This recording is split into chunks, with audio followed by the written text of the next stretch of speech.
Hello and welcome to The Gaggle, where we challenge and, if necessary, destroy media narratives. I'm George Szamuely, and with me today is once again Vladimir Krsljanin, who needs no introduction to Gagglers. He's appeared a number of times before. He's a diplomat, a political commentator and political analyst, and an expert on all things Yugoslavia. He was also a close advisor to the late President Milosevic towards the last years of his life.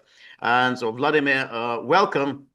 And the reason I wanted to do this podcast is that we have just passed the 25th anniversary of the mother of all color revolutions, the one that started it all in October on October the 5th, 2000, namely the overthrow of the legitimate, legally elected government of President Slobodan Milošević.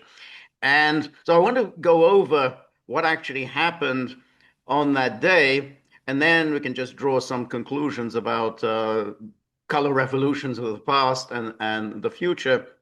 So I just want to set the stage. So we have March the 24th, 1999, NATO launches its bombing attack on Yugoslavia. It comes to an end after 11 weeks on June the 9th, 1999.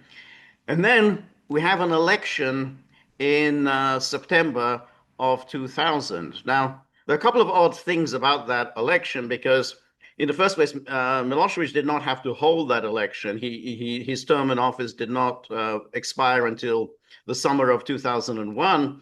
And the second odd aspect of it is that this was the first time that the election was to be, for the president of Yugoslavia, was to be held by direct vote rather than by the a vote of parliament. So just want to, if you can set us the stage as to why this happened, what was the mood like in Yugoslavia after June 1999? Well, it can be explained in few words or a little bit broader. So if you allow me, I would Absolutely. I would make a short historical introduction. Sure. To understand the specific position of Serbia in European continent through whole of its history.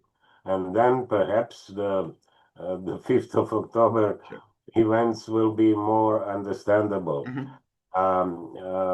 First of all, Europe in the Middle Age was divided, among other things, religiously. After Great Schisma, Western Europe became Catholic. Mm-hmm. Protestants appeared later. Mm-hmm. And let's say Eastern Europe remained to be Christian Orthodox. And it was all based on the heritage of Roman Empire, which was its traditional title. Much later on, for their own political reasons, Western historians created the name Byzantine. Mm-hmm. So that empire existed 1,000 years. It was the longest empire in European history, Right. but nobody ever during its existence called it Byzantine. Mm-hmm. So it was just a Roman Empire. Mm-hmm. So later on, some said because the Roman Empire is connected with Rome, Mm-hmm. they call it, this is the second Roman Empire, because its capital was Constantinople. Mm-hmm. And it is usually said in Russian tradition that Russia is the third Rome. Yep. And they traditionally say, yes, Russia is the third Rome, and the fourth will never be. Mm-hmm. Well, since the beginning of that Eastern-Western confrontation, Serbia was in the, let's say, territory of influence of Byzantine, and in that very time when Byzantine still existed, close relations between Serbs and Russians were created. The history allowed to Serbs to become the first attempt to create the Third Rome. Actually, the Serbian medieval state was so strong, and its strength was increasing parallelly with the decrease of Constantinople. And finally, in its peak in 14th century, we had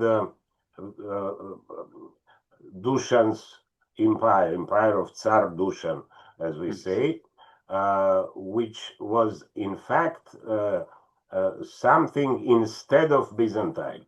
Byzantine at that moment was the city of Constantinople and its surroundings. Before, it was a large empire which was controlling the whole, let's say, southeastern Europe, plus Little Asia, plus North Africa, and so on. So in its final stage, it was very small, and we have created an empire, a Christian Orthodox empire, covering the whole Balkans, practically territories of now Serbia, Bulgaria, Greece, Albania, and so on. And at that time, Russians were under Mongolian Tatar occupation. So at that time, we were the source of Orthodox inspiration for the Russia, and we were also helping Russia. So this very close. So we are, let's say, we are not having the common border. We are not neighbors, but in a way we are closer than almost any other two European nations. So we call ourselves brothers. So we are brothers. So we cannot say we are the same, because we are not. Centuries of separate history made many differences between us. But on the other hand, there is a very, very strong feeling of let's say, solidarity, of closeness, and similar view to many issues. So it was after that when actually Serbia, after Kosovo battle, became under Turkish occupation. Russia became free and started creating their own big empire. And so they were supporting us in all these long centuries of Turkish occupation. In the first place, they were supporting our church, which was the source of our tradition, of our spirituality, and of our identity at that time. And finally, when the conditions became available and possible in 19th century, in the process of liberation of all Balkan nations, Russians helped that Serbian state was created again, because it practically vanished with Turkish occupation and was several centuries not existing at all. So the whole 19th century was was the process of recreation of Serbian state, and finally when it became, but well, since we are on the border with the West,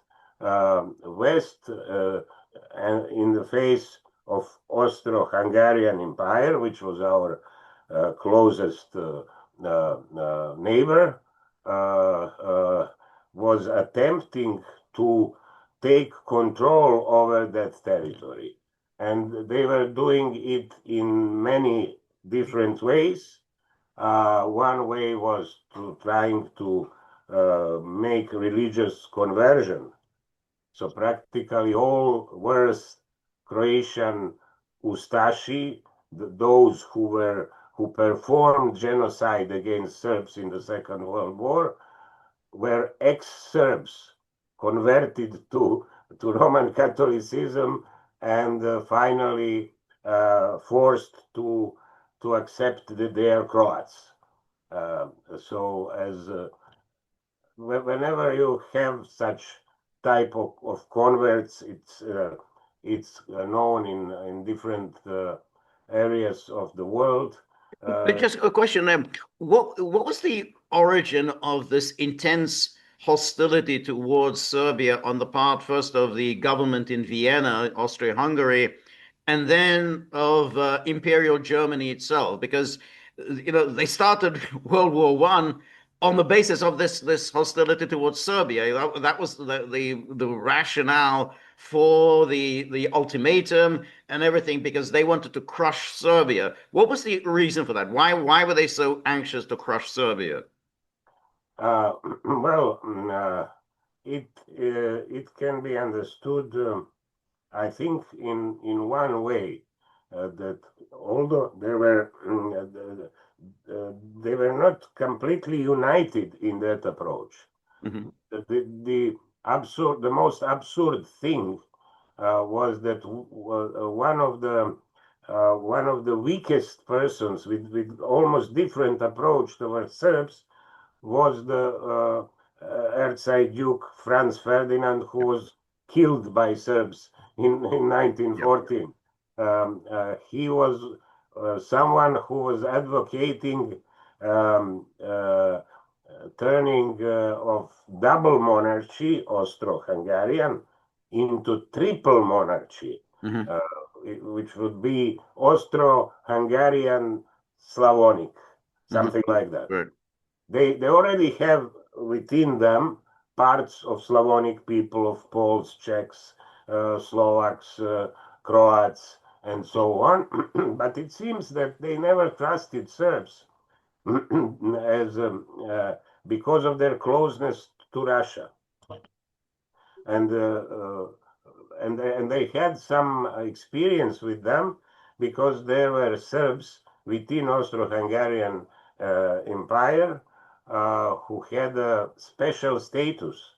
They were border soldiers with special privileges. Their role was to protect the empire from Turkey. But at some point, when that protection became no more needed as before, sometimes in 18th century, they decided to get rid of them. So they annulled these privileges, this special status. They turned them in ordinary citizens, which made them actually the citizens of the second class because they were not Roman Catholics. Mm-hmm.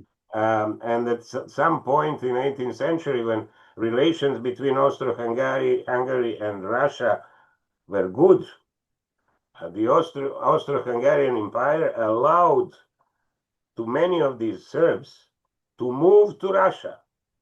And they are now where to central Ukraine now and to Donbass. Mm-hmm. So actually, in the rebellion of Russians in Ukraine, you have mm-hmm. Serbian trace as well. One should not forget about that. And actually, all right, then after, they okay, were well, like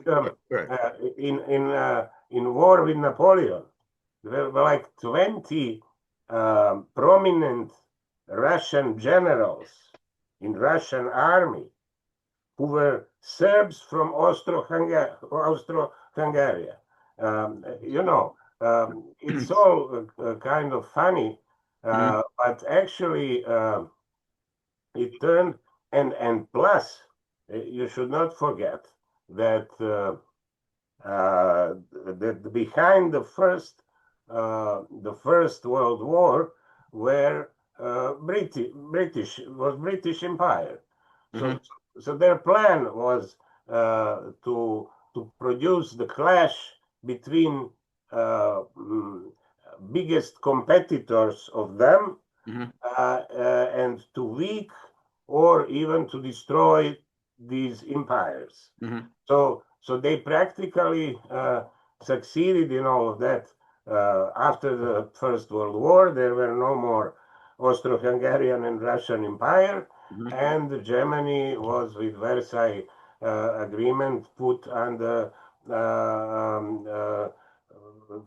very unjust conditions.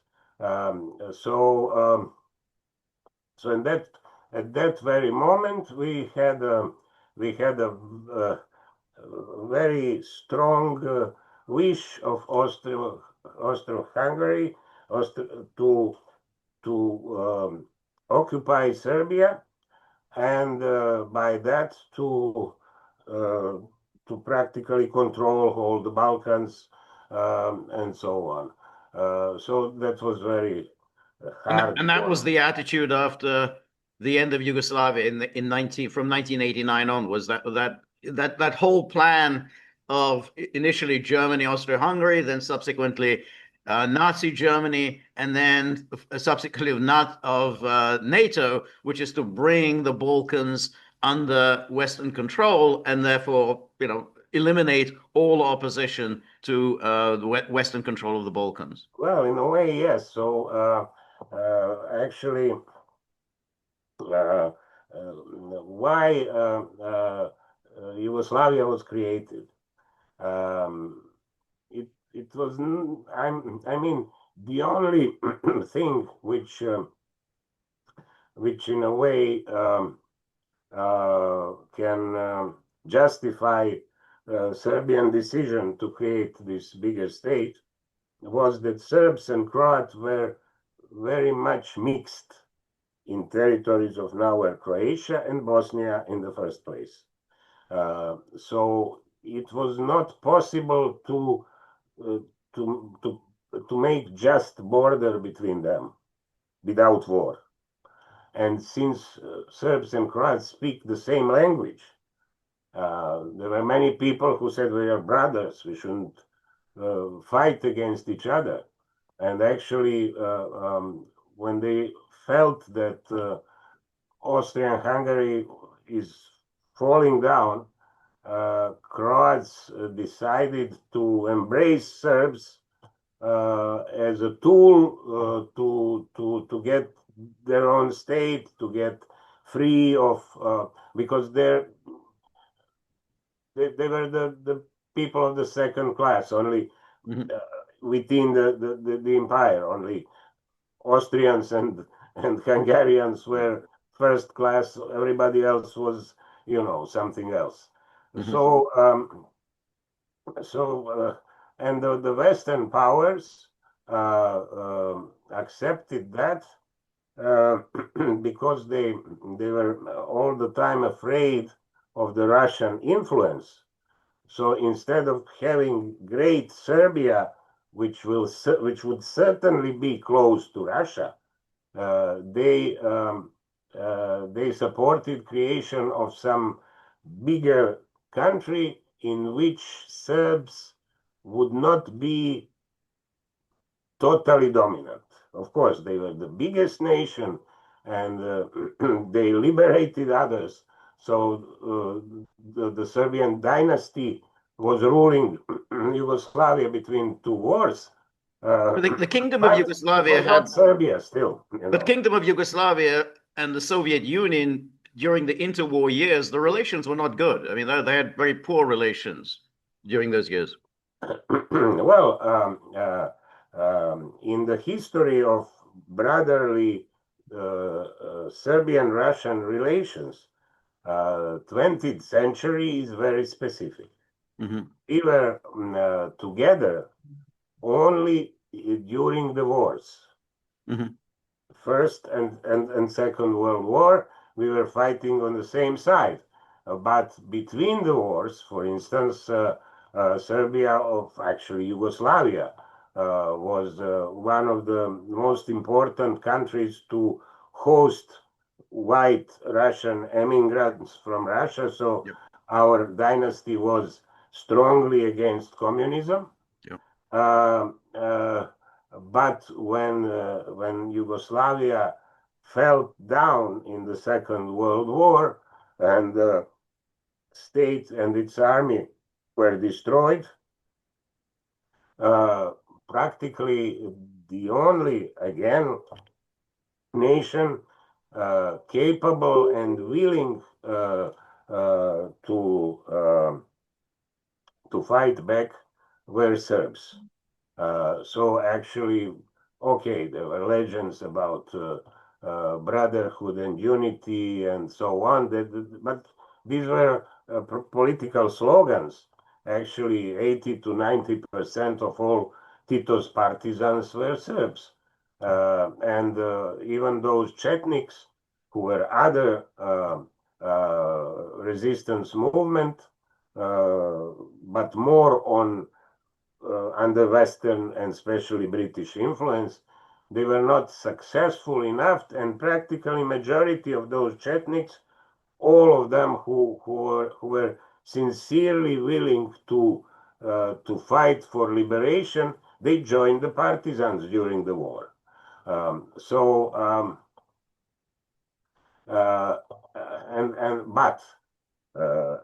in the very so actually um,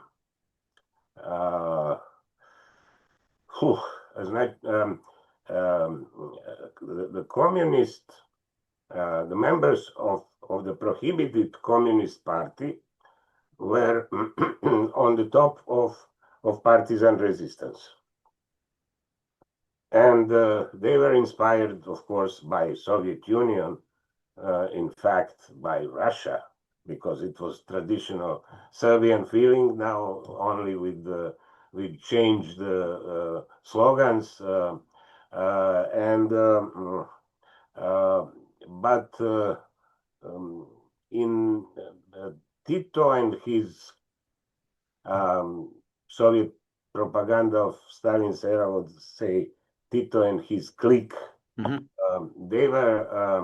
They became on the top of the Yugoslav Communist Party in not very legal way, right. And until 43, so 2 years of war were already behind us, when all the partisans learned who is their leader. So good. All the commanders, local commanders, they trusted the Communist Party. And since it was illegal before the war, nobody ever dared to ask who is there on the top. Right. And then they learned that it's some Tito.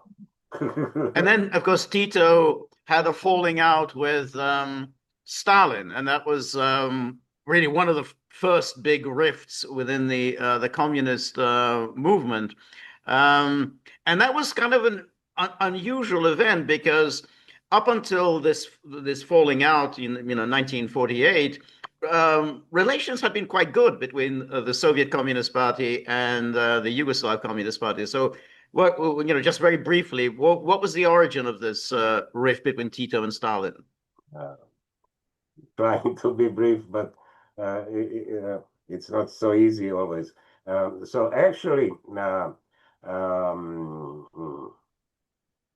during the war, Tito was meeting with Churchill, And then finally, the Western allies pushed the creation of so-called temporary government of Tito and Šubašić. And Šubašić, a Croat, Tito was also Croat, by the way, Šubašić was a US agent. So practically the ties with the Western services were creating with the top of Yugoslav communists were created during the war. And in the first letters of criticism from Stalin to Tito's party leadership, they were, for instance, mentioning the name of Vladimir Velebit, at that time deputy foreign minister of Yugoslavia, who was British agent, according to them. Then Tito refused to act accordingly, and there was a break between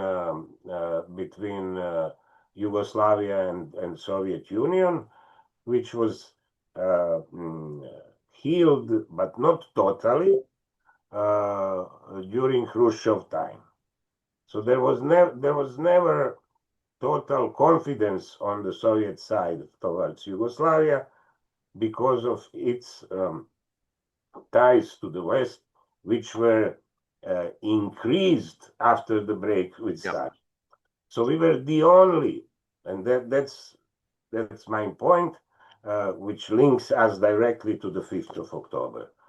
We were the only socialist country in the Eastern Europe which was totally open to the Western propaganda. I grew up watching the US movies on TV in the time that you had only 1 or 2 TV programs in 60s, and 70s. Every single evening you had Western serials, criminalist movies, and things like that, and all other movies like French, on the Russian. You can watch 3 or 4 Russian movies per year on TV, and every evening something from Hollywood or from the Western production. So practically they created a situation in which lasted until today, in which the majority of educated people in the country are under dominant Western influence, and majority of ordinary people are pro-Russian and so on. Where would you put Slobodan Milošević in this equation? Because he had spent time in New York. He had been, the representative of the Yugoslav Bank. So is he a kind of pro-Westerner? Or yeah, go. He was able to make compromises. He was even forced in whole period of his government to make compromises with the West, and he knew how to do that. So he was not an anti-Western politician at all.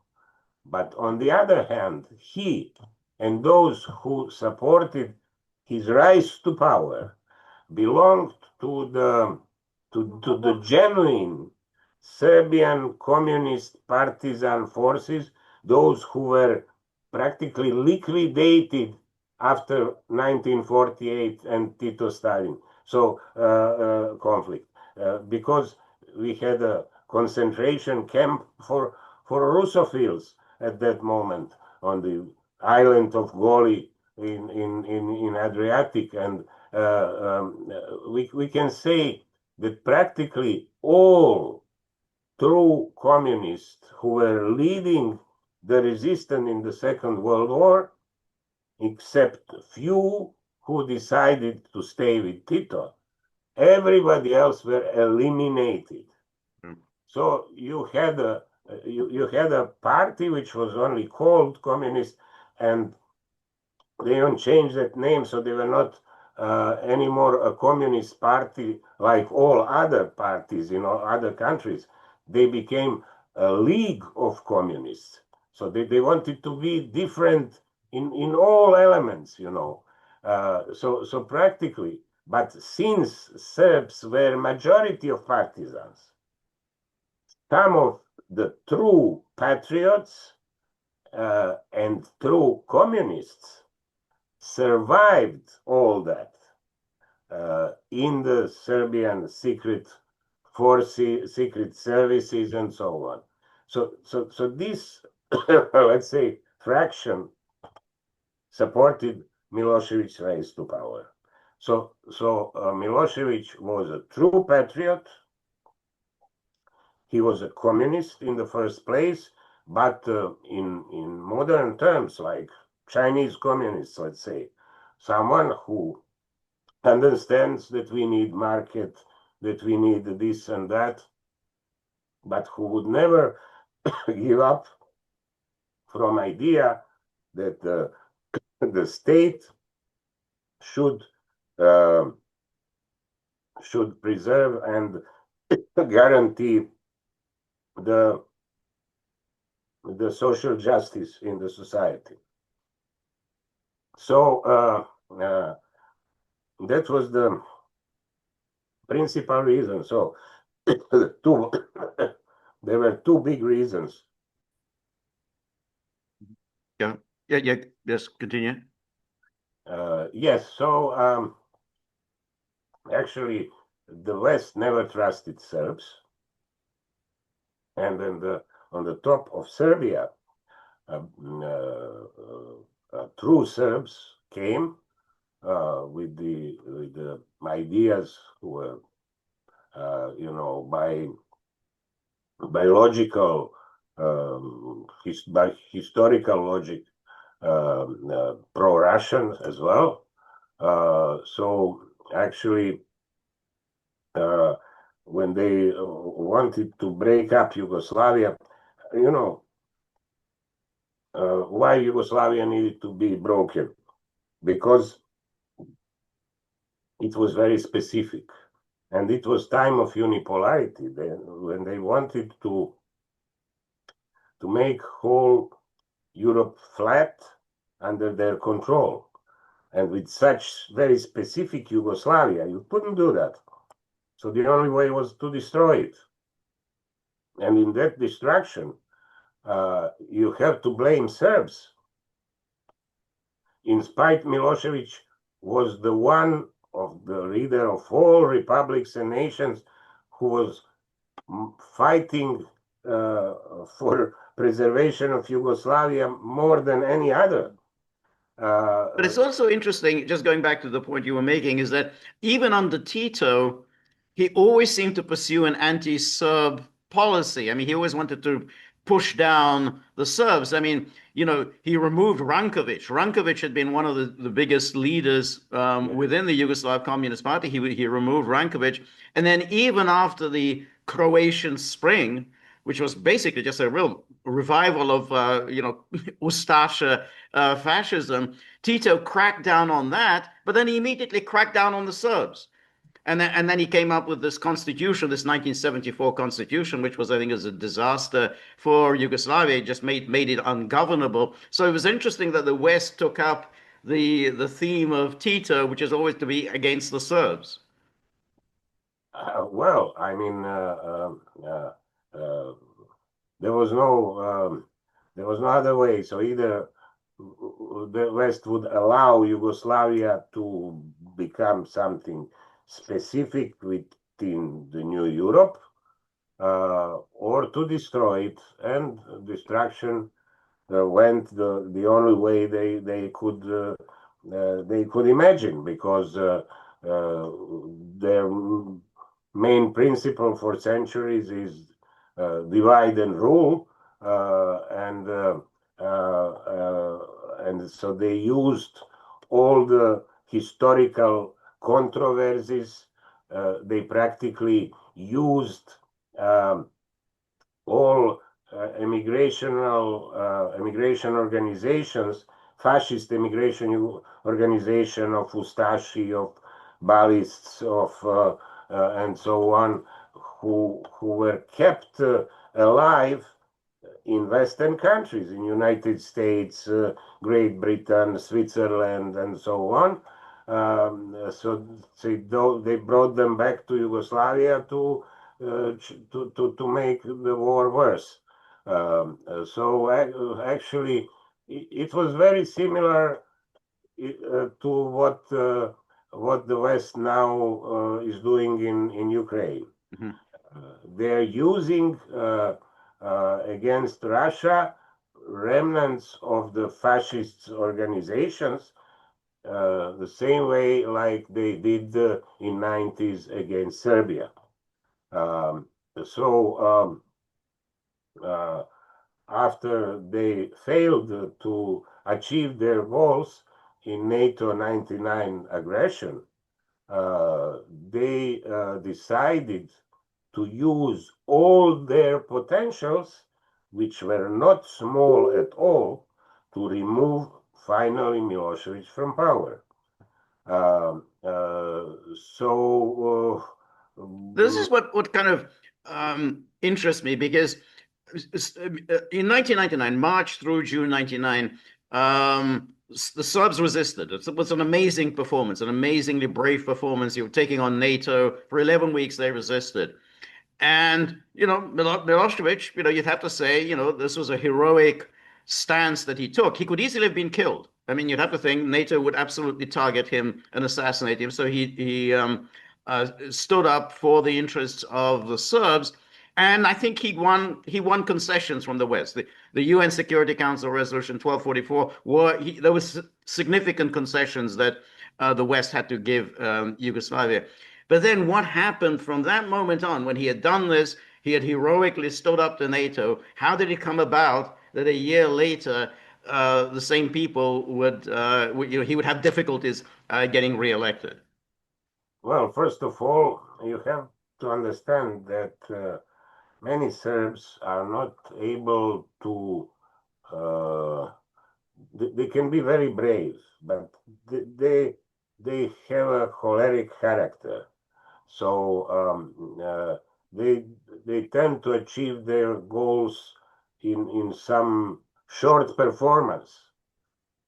They're hardly able. Some of them, yes, like in any other nation, you can find persistent persons and so on.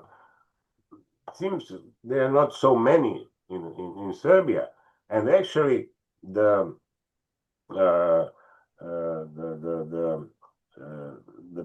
problem was too big.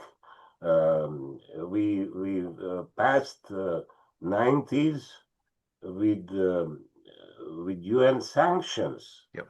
So actually, in unipolar world, the US dominated Security Council, and for everything that was happening in former Yugoslavia, they were punishing us. Yep.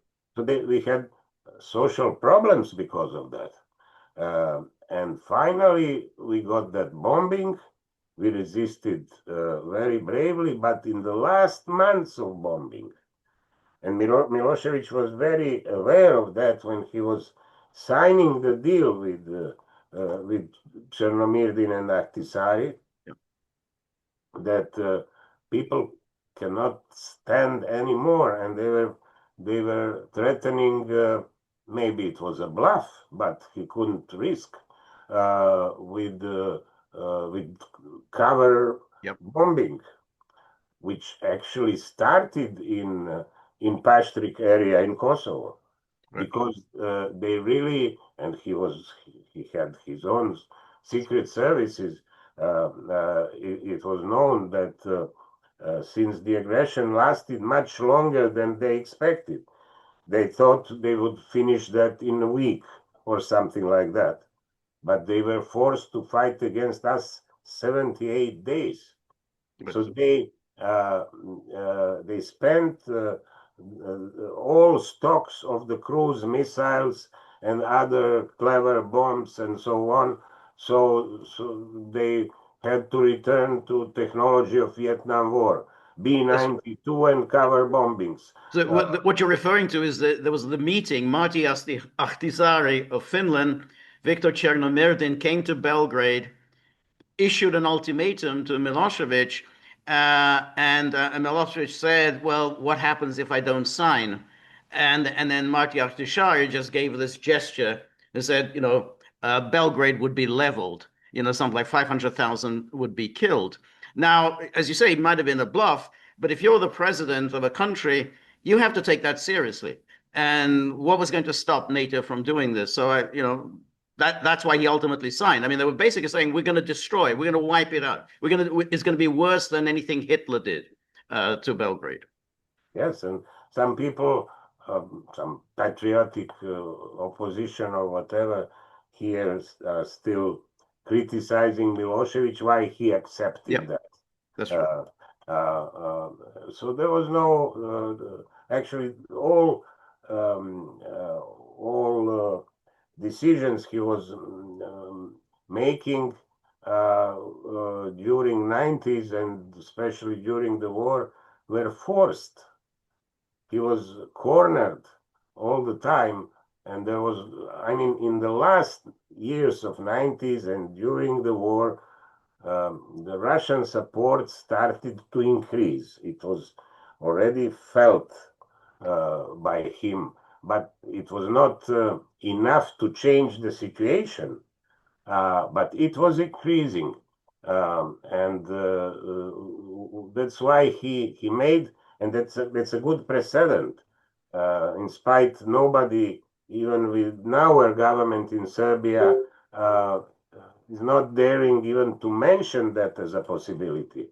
But during the NATO bombing, Milosevic appeared with the initiative supported by both houses of the parliament, that Yugoslavia joins Union of Russia and Belarus. Yep. Lukashenko supported us, but Yeltsin was not ready to support that. But in spite of that, there were people in Russia who were trying to help us. And especially, in 2000, Putin was already in power.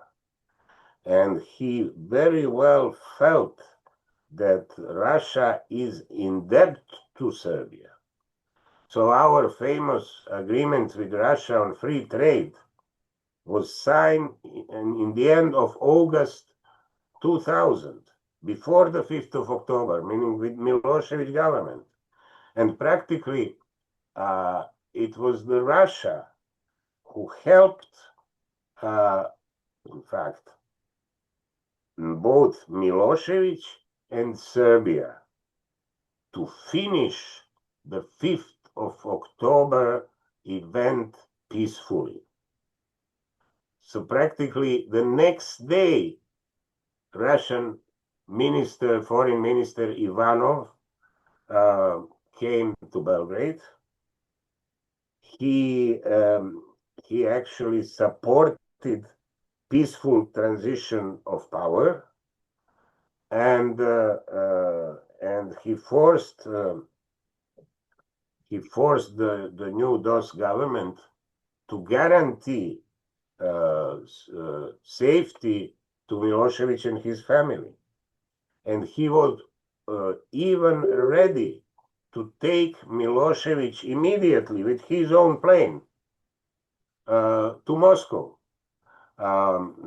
If he wants to leave the country where he perhaps is not secure anymore, and to live peacefully in Moscow. Right. And in the first moment he accepted. He already got dressed to go to the plane, and in the last minute he said, "Why would I do that? It would be wrong. I shouldn't leave my country. If I'm guilty of something, let my country judges me," and so on. So he didn't do that. But this wasn't really a peaceful transfer of power, because, of course, what happened was there was a first round of voting.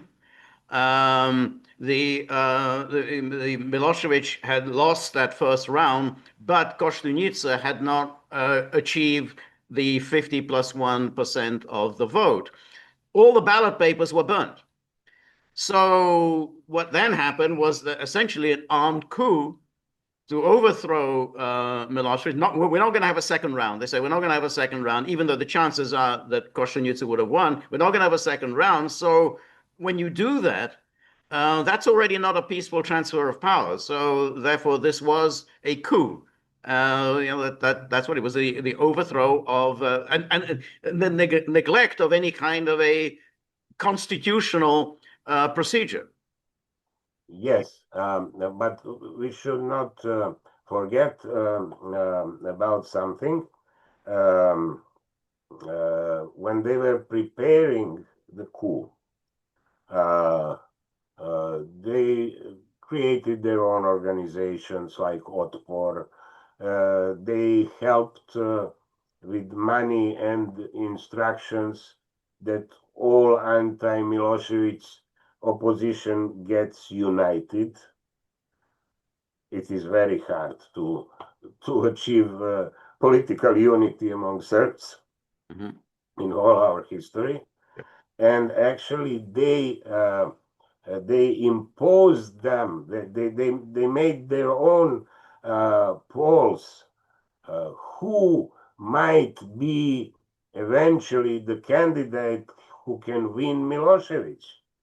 So the Americans selected the moderate and Koštunica, who sounded like patriot, who was never extreme in anything, and so on and so forth.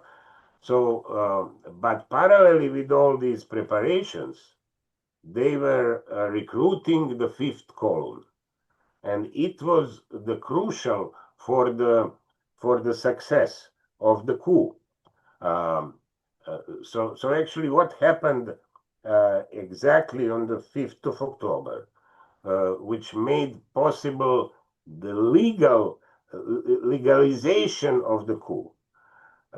And I don't know even until now whether Milosevic was involved in that or not. But the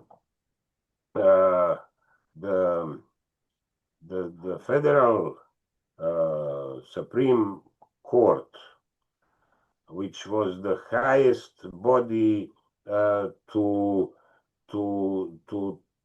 decide about electoral issues, decided to annul the elections in Kosovo. Formally, because they were not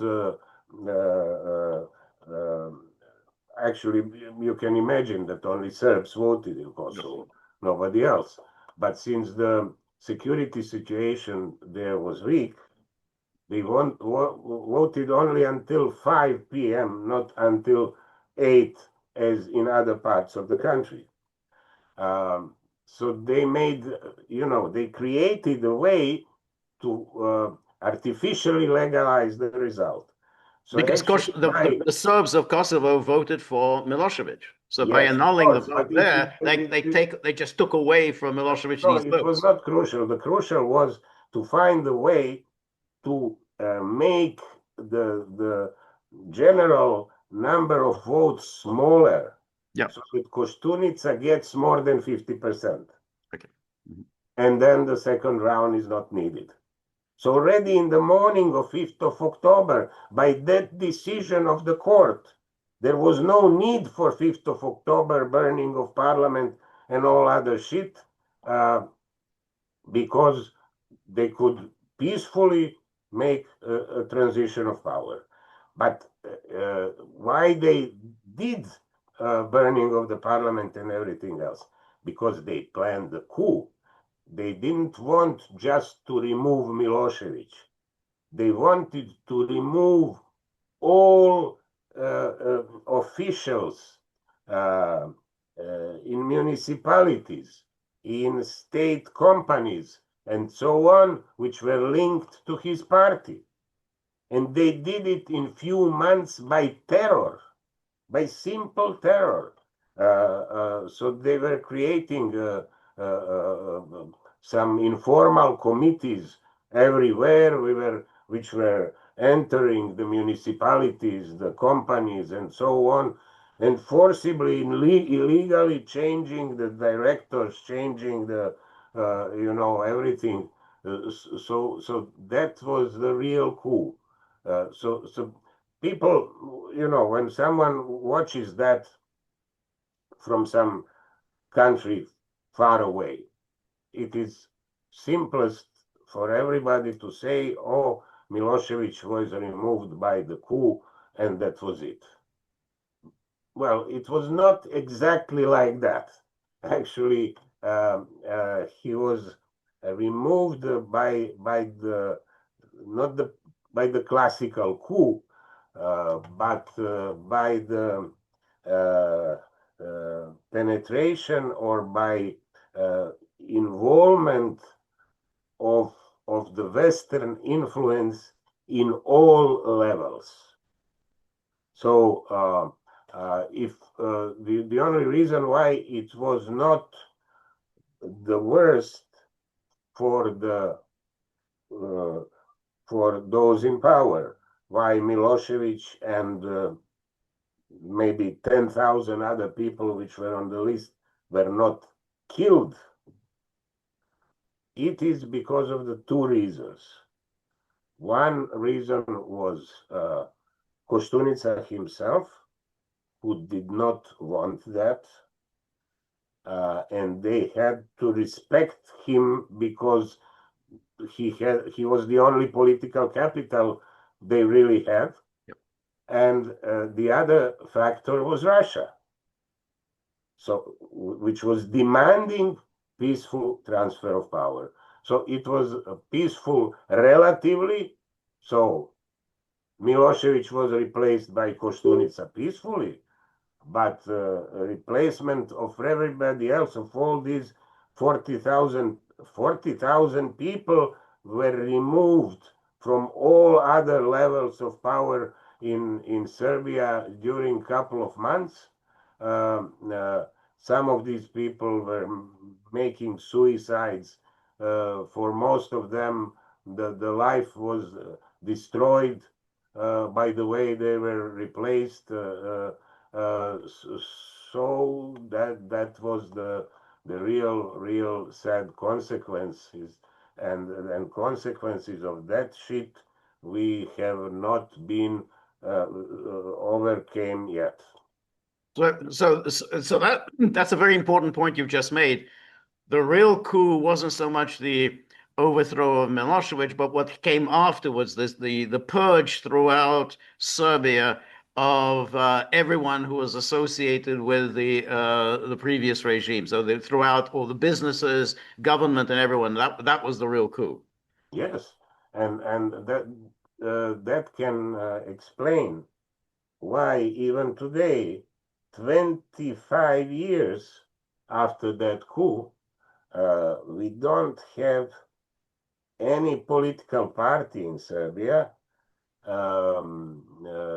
daring to suggest a politics which would correspond to what Milosevic did. There is nothing similar, in spite the old polls in last 20 years in Serbia say approximately the following: 80% of Serbs are against NATO. 80% of Serbs are for Russia. And increasing number of Serbs, which is more than 60% now. At the beginning, the supporters of EU were majority, tiny, but still.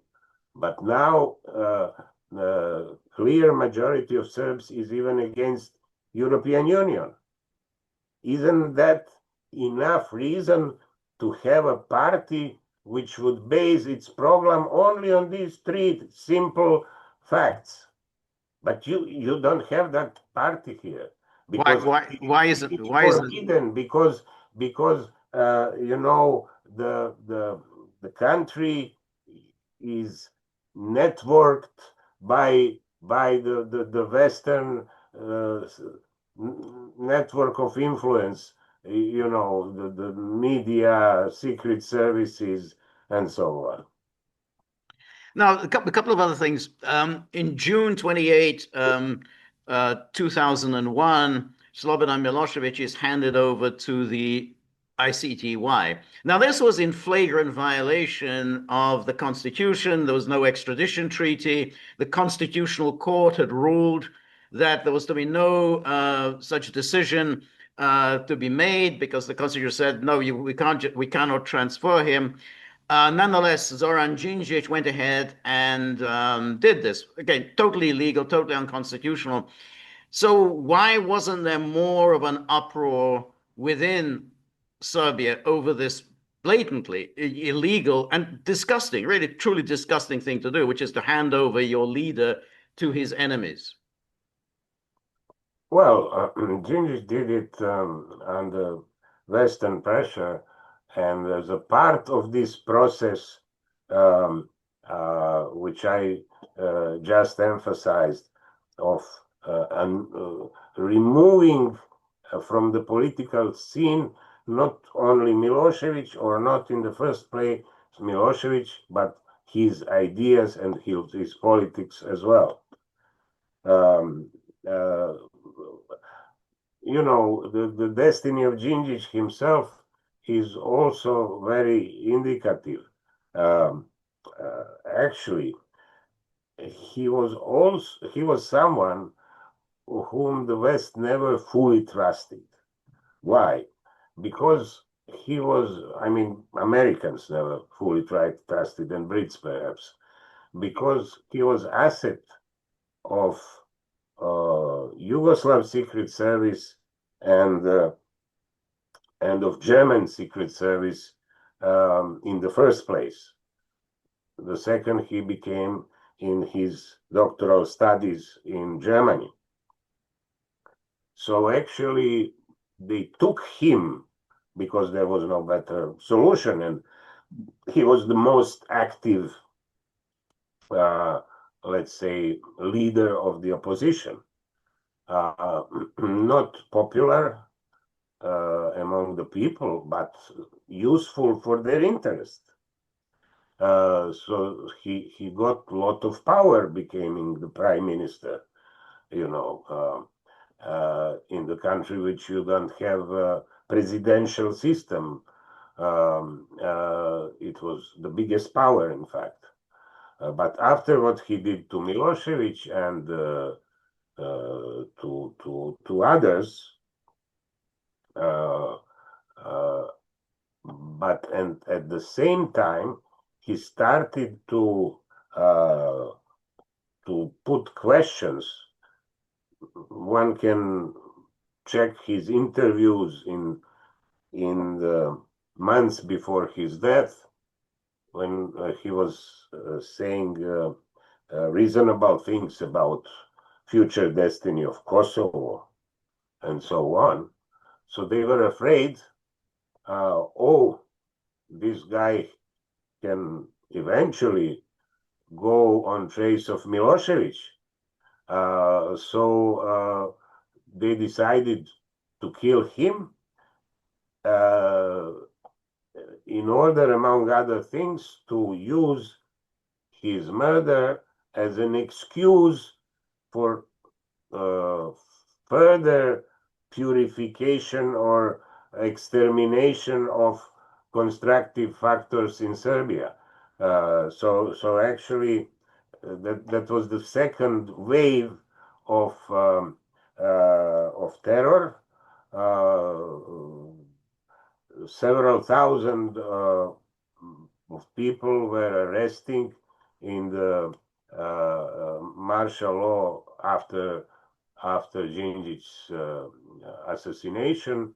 So every Serbian politician who comes to power after that is forced to think about destinies of Milosevic and Djindjic as lessons to him. So everybody else later is doing their best to keep and preserve calm, creative cooperation with the West, with European Union as first priority, and so on and so forth. So where are we now? The presidency of Alexander Vucic, I think, is going to come to an end quite soon. I mean, he can't run for another term in office. So where is Serbia now? Serbia is in a pretty unclear position. In a way, Vucic had shown more than any other leader in recent decades, or maybe in the whole Serbian political history, capability to preserve his power. He was very pragmatic person, and he's able to remain in power even in impossible situations. Of course, one of the main reasons of his success is the Russian support. It's not that Russia is supporting him unconditionally, but that's because he decided that one of the crucial elements of Serbian politics, so in words and in many gestures, people would say he's pro-Western. His first priority is joining European Union. He's doing his best to improve relations with the United States, and so on and so forth. But at the same time, he created strategical partnership with Russia and China. And he's still keeping that line. Serbia is the only country in Europe which didn't impose sanctions on Russia. And in such situations, Russia very much supports the Serbian government. We are getting Russian gas on special price. So practically the whole, improvement of Serbian economy during Vucic's power was because of the Western, in last couple of years, Chinese investments became bigger than Western European. Once because Western Europe is becoming is entering the crisis, and China is still, going on very well. So actually, why they invested in Serbia? Because of the cheap Serbian gas. Very simple. So if he wants to go on, he must keep both things. But on the other hand, as you said, the end of his second term is approaching, and I'm expecting, although he's kind of late with that, that he would make some reforms in terms of creating some additional political force, which would be openly pro-Russian, pro-BRICS, and so on, which would explain to the people. Many people were, still believing into slogans from Tito's era, like we shouldn't be be servants of any superpower. We should be independent. Okay, no problem. Russia and China are not creating servants nor colonies. So with Russia and China, you will be independent. You will become colony only if you are part of the Western system. I think that's the only hope for Serbia, and both Vučić and everybody else, all of us who A couple of questions. Future, we have to help such a political force to be created. Do you think that he'll make any constitutional change so that he can run for a third term? No. That won't happen. Okay. So then, in other words, you think he will start a new political party? Or a movement. He already announced creation of that movement, but then he's now silent about that, so everybody is asking questions. Why is that? What's in his head at the moment? We don't know yet. Perhaps he doesn't know as well. He's waiting. All his moves. He's reading very carefully polls on daily basis, and on the basis of that, he makes his political decisions.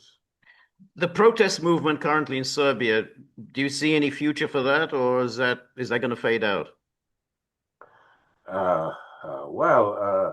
This protest is another attempt to discipline Serbia,